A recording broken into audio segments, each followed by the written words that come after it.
Here we go, another day. 219. Looks like a question. How then does a region subjected to such fervour or heat, we got enduring through the whole summer, how does it receive nivs, snow?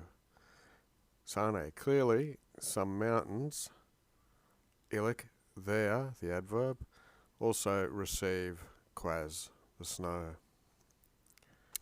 Numquid, looks like a question again. What more than the Alps, more than the ridges of Thrace or the Caucasus? So again, looks like how can it get more snow than these mountain ranges?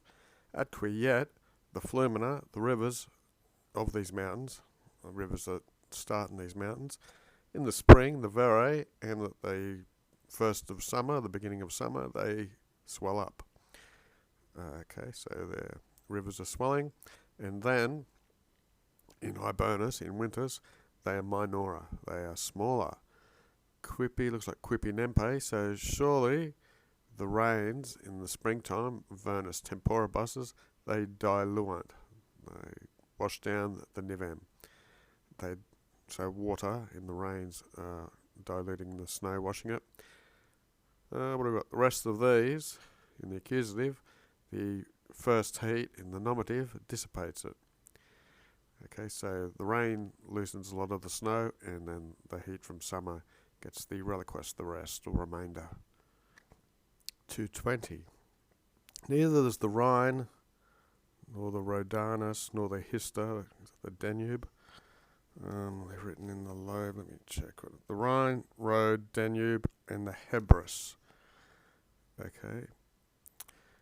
Which Yakins, which is lying sub under the Thermolo. Proveniunt usually means come forward or prosper in the summer. So also none of these prosper or overflow in summertime. So that's 4 rivers lying near this place. And in these places, which are very deep, as in happens in the Septentrionales, which is the north, Yucata, adverb, perpetually or continually, there is snow. So it's just comparing, I guess, the Nile to all these rivers. And they're all north of the Nile, obviously, and they continually have snow. The Phasis also, through the same time, through the same seasons. In the Bosphorus, these subjunctive, would have been able. These would be able to crescere. These would be able to swell up. As these snows are able to produce or make rivers against the great summer heat or something. Magnus, so this would be the amount of snow, and that's in the accusative. So basically that's a if question, because it's got the imperfect subjunctive, so that would have happened if in that sort of hypothetical situation. 221. Praeterea. Besides, if this cause or reason tolerates the Nile, lifts up the Nile at the first of summer, the beginning of summer, it would flow the most plendissimus, it would flow the most. For then, maxime especially or greatly, ad hoc still, so there's like 4 adverbs there, and nivs is the noun and integre is the adjective. So for that, at this time, then the snow is still integral. It's still whole. It looks like from the very softness, the wastewater flows out. The melting occurs. However, or moreover, the Nile, through 4 months, liquiders. I guess that's the word for flooding. And we'll get liquid usually means clear or something. But as it swells up through these 4 months, it's at its biggest. And to it, its ascension, its rise, equalis, it's equal in this 4-month period. So this equalness just means it's constant through that time. 22. If Thales, if you believe this dative guy, another Greek I think, the etaseia resists the dative, the Nile's descent, some sort of wind. And the course of this River Nile, what do we got here? Against the mouth, with the Acto Mare, the sea being driven against the mouth of the Nile where it comes out, it sustains its course. Okay, so we've got resistant as the main verb and sustinent. Okay, so thus reverberatus, it's passive, so it's been beaten back. In se on itself, the water recurrets, it flows back, it doesn't increase. So if it swells up, it's from the water backing up from the ocean at the ostia, at the mouth of the river. But in its exitu, it's prohibited to have an exit where this water has grown a bit here.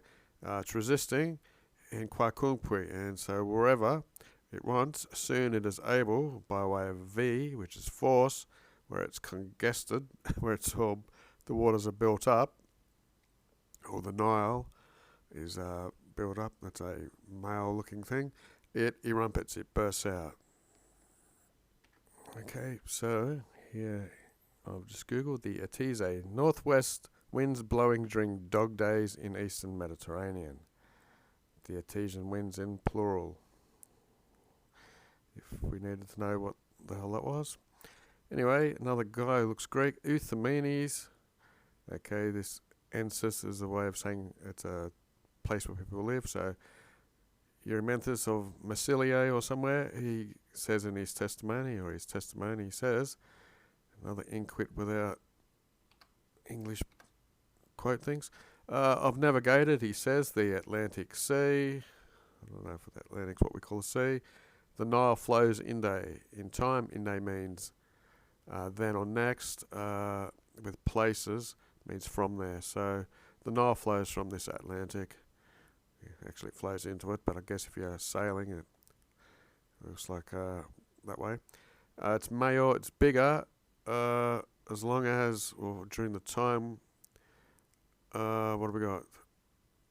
Observant these winds. Okay, so as long as these winds are observing themselves, while these winds are preserved or something you might want to say if you want to stick close to the Latin. As long as these winds are blowing during this time, it looks like the Nile is swelled up a bit bigger.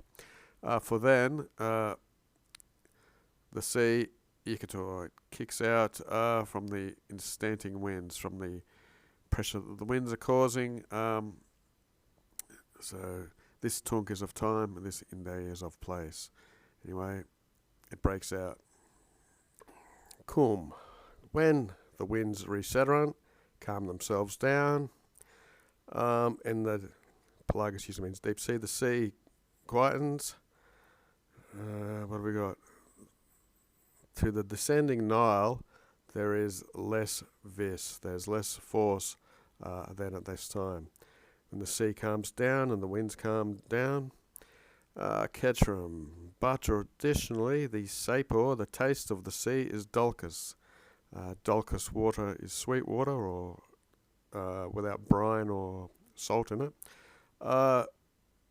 And there are similar bellways, similar monsters belonging to the Nile in this adjective-looking form. So crocodiles or whatever. 23. Therefore then, I know it's a question, why then, if these winds provoke the Nile, and before these winds, the increment begins of the river, and post these winds, the flooding still endures, so then it can't be connected to the winds. Besides, it doesn't happen to be swelled up bigger. Looks like when these winds are blasting more vehemently. Neither does it remit or back up or go forwards inside it or spur on itself in accordance with the impetus of these winds. Which, if this happened, if it would grow by the strength of the wind. Okay, so obviously it's not the wind causing all this to swell up. Quid quod. Okay, so these winds, verberant, they beat the shores of Egypt. So I'll take this as a because these winds are blowing that, and the Nile descends contrary to these winds. If the origin was from these, the river would come. Besides, from the sea, it flows pure and blue, and not as it does now. It venerates. It comes turbidus. So the river is all muddy and turbid, so it can't be coming from the sea where the water's pure and blue. Okay, 24. Add that the testimony of his, whoever he was, what was his name? Some dude. Oh, there he is. Euthymenes. Add that the testimony of him has been argued against by a crowd of other people giving testaments. For then there was a locus, a place for a lie, when the external world was ignota, unknown. There was license to send out stories, fabulous. But now the whole external shores of the sea are grazed upon by the ships of merchants, of which no one has narrated the beginning of the Nile, or there to be the sea of any other type of taste. Where he said it was fresh water. That nature vetoes this to be believed because, as a nominative, the sun's dragging off the most fresh water because it's the lightest. I guess fresh water floats and seawater sinks, maybe. Anyway, that's it for the day.